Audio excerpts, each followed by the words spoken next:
Buckle up, Buttercup, it's running season.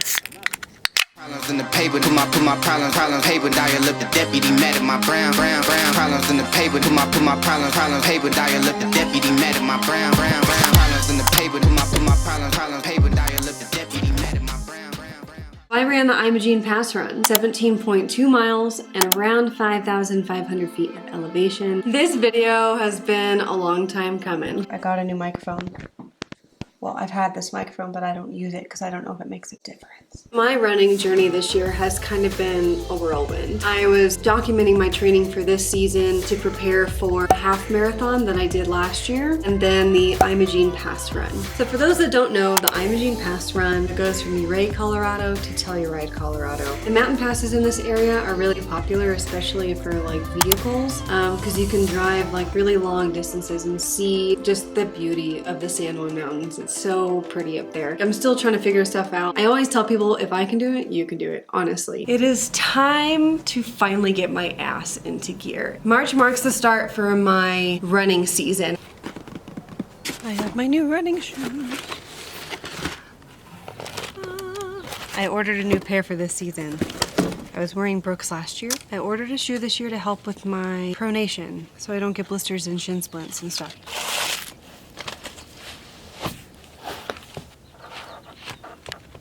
We need to start running again. I'm nervous. The new shoes really just give you the good motivation that you need, so I highly recommend getting like a new pair every season. Bottoms up. Ooh, you slapped me.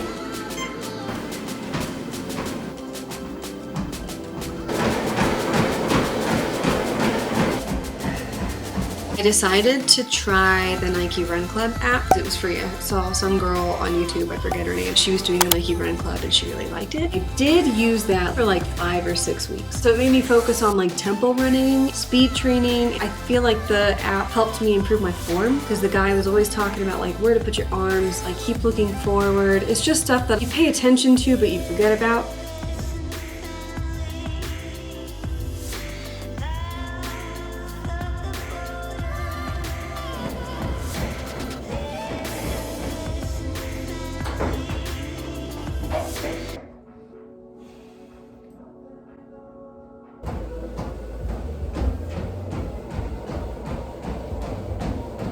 I forget which clip. So here I am, I think I'm like so fast, you know, and I'm looking at the footage and I just look like a little potato on the treadmill. In your head, you're just like, the shit, you know? I was gonna shoot for 4, but I only did 3. It was 3 miles with good form instead of 4 miles like getting sloppy at the end, so. I'm trying to like just film a stretch thing. Oh, you're filming, wow.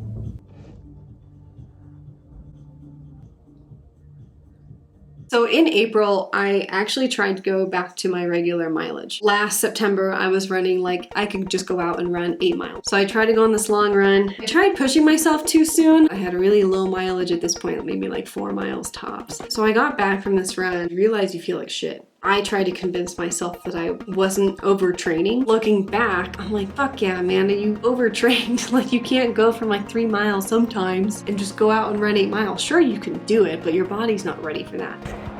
Welcome back. So I'm doing a long run today. Wish me luck. I have been pretty bad. I think I've done like 2 runs on the treadmill in the past month and a half, and the half marathon is in a month. So I'm just forcing myself to do a long run and see how I do. I think I'll focus on walking on the uphills, knowing when my heart rate is high and just giving myself some rest because I don't want to overwork myself. It's really nice to be on the trail. Anyway, this is an easy part and I should be running. We got some baby deer. How cute. We're at mile 4. This is like the hottest part of this run by far. You feel the blood pumping like in your face. We made it to the end of this part of the trail.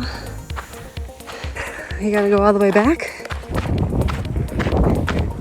It's so fucking hot as balls right now. When it gets this hot, I like want to be done. You kind of just like hate everything and you're wondering why you like running. Just kind of have to like remind myself like, you like this, you like challenging yourself. is one of your favorite trails. Like, remember why I'm out here and why I'm training. I don't know, just self-improvement and love yourself and blah, blah, blah. But I have to like remind myself of that when my heart rate is 180 and I feel like passing out. You don't have to run the entire time, which was something that I thought I had to do for a long time. Just walk, just keep going, and like you'll get to the mileage that you want. And now I'm running like 10 to 17 miles, or I can. I don't want to, but I can. Okay, we're at mile 6. We just made it out of that canyon. Don't overtrain. Listen to your body. I tried to drink a beer to like help out. I felt awful. So I've trained through March. I've trained through April. Things are going fine. I was getting really nervous because I wasn't performing as well as I could have been, because I wasn't really focusing on it. Because for some reason in my head, I just felt like it wasn't going to happen. And when I feel that way, I don't train like it's going to happen. In May, we had a large fire breakout. Good evening. High winds have caused the Cerro Pelado fire in the Jemez Mountains to grow more than 40,000 acres. For evacuations, they continue to pray for those who have already been displaced because of the Hermit's Peak Calf Canyon fire. The winds over the last few days has been really tough. The fire is now sitting at 308,000 acres. We were in the set mode, which means we had to have all our stuff in boxes and ready to evacuate, like at a moment's notice. We never had to evacuate, but just the thought of it was very stressful. Anyway, the whole beginning of May was really off. It was hard with the smoke. I've been procrastinating running. I don't know if you can see. That white cloud is smoke. Like all of New Mexico is on fire right now. This one's actually really close to us. You probably can't see right now, but there's like ash falling in the sky. It's not awful, but air quality isn't great.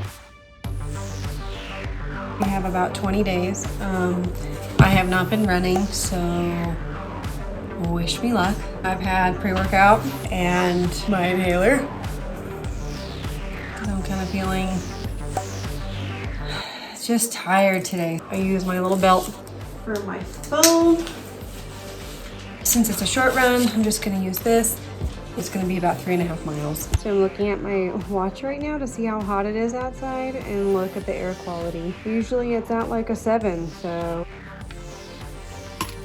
Usually I love this hat, but I don't know, something about it today. I feel like a goober. I'm only putting one headphone in, one headphone always. I don't want to get eaten by a bear. Not something to joke about, but.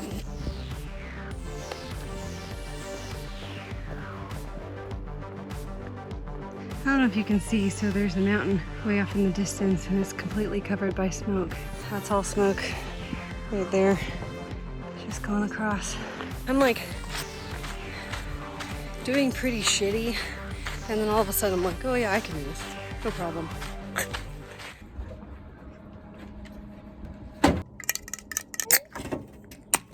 Cheers. So the run went okay. The smoke, like I did fine, but you could definitely tell like I was more congested in my chest. My nose is definitely bleeding now. Time was fine, but this time last year I ran the same trail like 3 minutes faster per mile. But you know, I'll give myself a break. I think my main thing at this point is making sure my heart rate is able to recover. As long as I'm at 180 and it can recover back to 160 something while I'm walking, that was what I was shooting for. There are some times where it didn't, but I mean like it was good enough for today. I can definitely recover a lot faster now, and that's been helping with my runs. This felt better than last week already, even with the smoke, so I'm happy with that. All good things.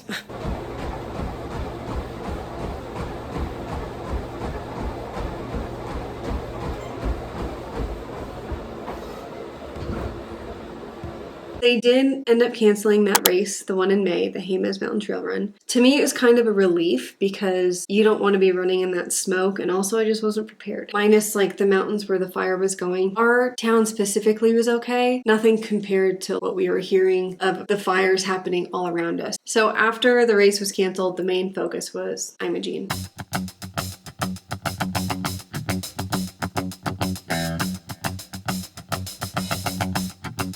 The fire subsided. I tried to have as much fun as we could during the summer. So during training, like I was fortunate enough to still have a good time. We went to Vallecitos Lake in Colorado, and I was able to go on like hikes with my friends there. Went to Fort Collins and visited my sister, and I did like a short little training run there. For our anniversary, we went up to Mount Princeton. So it's a 14er. I could not make it the last mile to the top. I think I was just a little out of my comfort zone, but that's okay. I thought of it as like something to train with, right? Still like doing very active things and things I haven't done before. And that was just a really cool experience. I started seeing my physician more. I got an inhaler last year because I realized I had asthma. I knew I was working too hard when I was running. Like I could never get my heart rate down. I was sent to a cardiologist to get my heart checked out. So I had an ultrasound of my heart, and then I had a Holter put on. Okay, so update. I have roughly like 2 months to go. I have like a little thing on. It's a Holter, it's a heart monitor. My heart rate kind of fluctuates during the day, so they want to get more data. I have to wear it while I'm running, but this is my life currently, and I'm gonna be wearing it for 3 days. Also, I got this like knee band thing. I just read online that it helps with runner's knee. 4 miles done. Did a little bit of like trail running on the treadmill today. So like running up on a 6 incline and blah, blah, blah, blah, blah. I'm beat. It took me like an hour just to do 4 miles. Update. This thing works great. I didn't feel knee pain at all. So I ended up having tachycardia, but in very specific instances. In those times where I'm working too hard, I have really low blood pressure. So my cardiologist told me to basically pump myself full of salt. She wanted me to have as much salt as possible to raise my blood pressure. I have a pack that I use when I run. It's like 50 ounces of water. Instead of water, I put Tailwind, an electrolyte solution, in my water. I just straight up drink an electrolyte blend while I train. But then there was still like this issue of my heart rate getting too high. So now I have a beta blocker to lower my heart rate. Having all these other things like working with me, I feel like I can actually push myself. I feel like it's important to anyone out there. Make sure you're seeing your doctor first and see if you need to do anything specific, because I've never really thought to ask that. I'm just like, well, I'm fine. You just work out. So we're on a run today in Silverton. We took a jeeping trip up here to do some passes.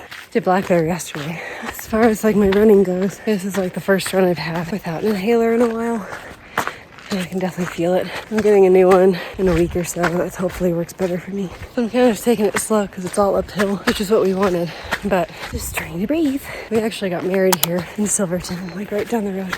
So this is fun just to kind of run around. Kind of special.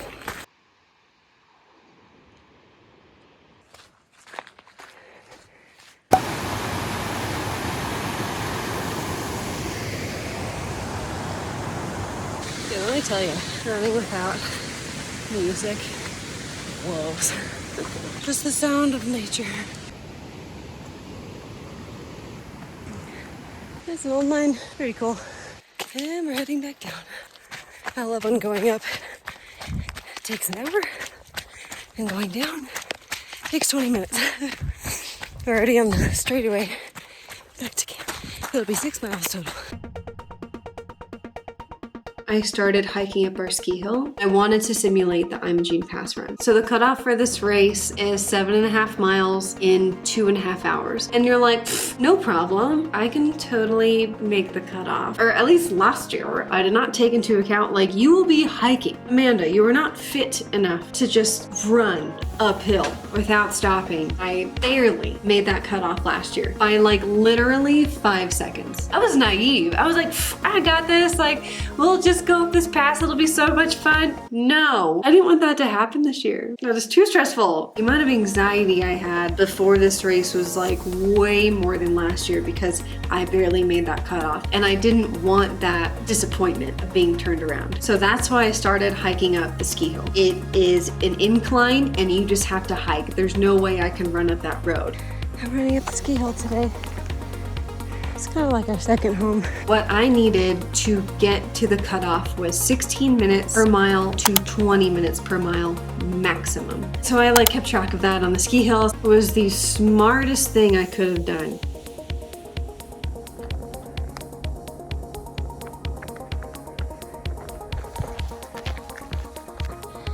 I'm dying. We've made it. We finished the uphill part. taken me like an hour and 20 minutes to do 3.5 miles. That was pretty tough. And it's like 85 degrees. It's all downhill from here though. Some caffeine for the way down. Delicious. The flavor is really good. I don't even like these, but this is pomegranate passion fruit. It's pretty bomb. Okay, see you in 4 miles. We've made it to race day. I wasn't great with the footage. So I'm leading up to this big moment and I forget to freaking film the whole thing. I was so nervous. We get to Ouray, check into our campground. We got dinner at the same spot that we went last year. It's like, what is it called? Like, it's a pizza place in Ouray. We picked up our race stuff. Ooh, let me grab it. I'm back. You get your bib, they give you a pair of socks. This is the one from last year. They just give you all the swag, right? This shirt for this year is fucking sweet. This is the one from last year. Also very cool. We got everything together in our drop bag. So a drop bag, you just put anything and everything you may need, and then they'll drop it at like mile X for you to grab and like recharge. But the drop bags for Imogene is just a bag full of like your extra clothes and whatever you may need when they drop it off and tell you right where you finish. For breakfast, I chose silk Greek yogurt, vanilla flavor specifically, with like, it's like some granola, it's like chocolate and sea salt. And I was able to eat breakfast. Last year, I couldn't eat worth shit. And then I went to the aid stations and my stomach hurt the whole time. You get runner's gut, I guess that's what they call it. It was not great and I was worried to put anything in my stomach, if you know what I'm saying. This year, I was able to eat my breakfast. Got ready in time, I wasn't rushed. Last year, I didn't do a proper warm-up. I got my body moving, so we get in line. And it's time to go. The whole time I kept telling myself, slow and steady. Do not go too fast in this first mile. Get your heart rate up slowly. Don't go nuts. And I feel like I started the race really strong. And the whole time I was like, keep your head down and get to that cutoff. All I could think of was this keyhole. I was like, you got this. Like, you've done this before. And I just chugged away. I did what I was able to do without overworking myself, a good pace. I noticed I was staying within the minutes per mile. And I made it to the cutoff 10 minutes before I made it last year. I feel like that's saying something. I was really proud of that. And then I had like 3 cookies and a pickle and what do they have at that aid station? Potato chips. I had my electrolyte drink in my pack, so I refilled that. And then we embarked on the death march, 2,000 feet in 2 miles, which is just lovely. After we'd passed that aid station, it got really, really cold. They want you to have like a jacket and hat and gloves and stuff. I'm very thankful I had this little, it's not a beanie, but you know, it's like those things that go around like right here. When I got to like 12,000 feet, I started feeling a little disoriented. I got a little worried about passing out, actually. Not that I felt dizzy, I didn't feel lightheaded, but you could tell you were without oxygen at the altitude you were at. You can finally see the summit and it's beautiful. You finally grab a hold of this person's hand and they lift you up to the top. And I started crying. I just, like, I'm thinking about it now. I'm like, that's a really big moment to go on foot and push yourself, and you did that. They give you like a warm chicken noodle soup at the top, and then I got my picture taken. So we start going down, kind of slippery, like rocks, so you gotta be careful. If you start going slow, you kind of start slipping.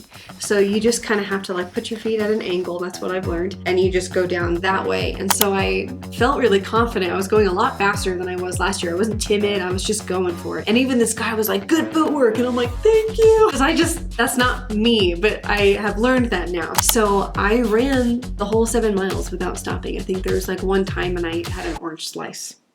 And then you just continue to run. It's an amazing ending for this race. It's all downhill and just a whole row of people cheering you on. It was just a really awesome moment. It was hilarious though, because I thought I was alone running down this pavement, and all of a sudden like these people just pass me and I think I'm like flying, right? Like, how are they passing me? And I look at the video and again I'm like a turtle, but it's fine. And I looked at my time and I finished 30 minutes faster than I did last year. So just seeing that, I was really proud of myself. And I looked at the results and I wasn't the last in my age group. I was last year. My time was good considering like my level of running. I don't know, I'm just really proud of myself. I just hope I encourage or inspire someone, set a goal, and just fucking go for it. I don't think I would have done this without Josh and then my other friend who did it with us last year kind of suggesting it and that we all do it, and that was very out of my realm, but I did it. And so now I'm doing it again and I felt more confident. My time was better, I was more prepared, I was eating better, I used like a little energy chews, which I thought I hated. Sign up for that race, work towards that goal of yours. I went through a lot of ups and downs with my health and my overall running for this past 7 months, and I honestly still wish I could have done better, but at the same time I'm still very proud of myself and I can see a future. I feel like I'm at that level where I'm like, okay, I can do this. I can start setting mileage higher and higher, and so hopefully I'll be able to do that. I'm super grateful for my body, the environment that I live in, the opportunities I have, the ability for me to even get to the race in the first place. You know, money, housing, who's gonna watch the dogs, just like people to help out and get us there and help us with these goals. For people who are not sure about running or ask you why you run, like, it's miserable. Some days are good, don't get me wrong, but then you finish this goal and it's like that adrenaline. You want that again. You want to push yourself to new limits. Again, I'm not the best, nor will I ever will be probably. There are some really talented people out there, but I want to keep going. Hopefully you got something out of my training experience. If nothing else, I hope you enjoyed the story. Don't forget to subscribe, hit the notification bell. Thanks for watching the past 7 months of my life and my running journey, and I'll see you in the next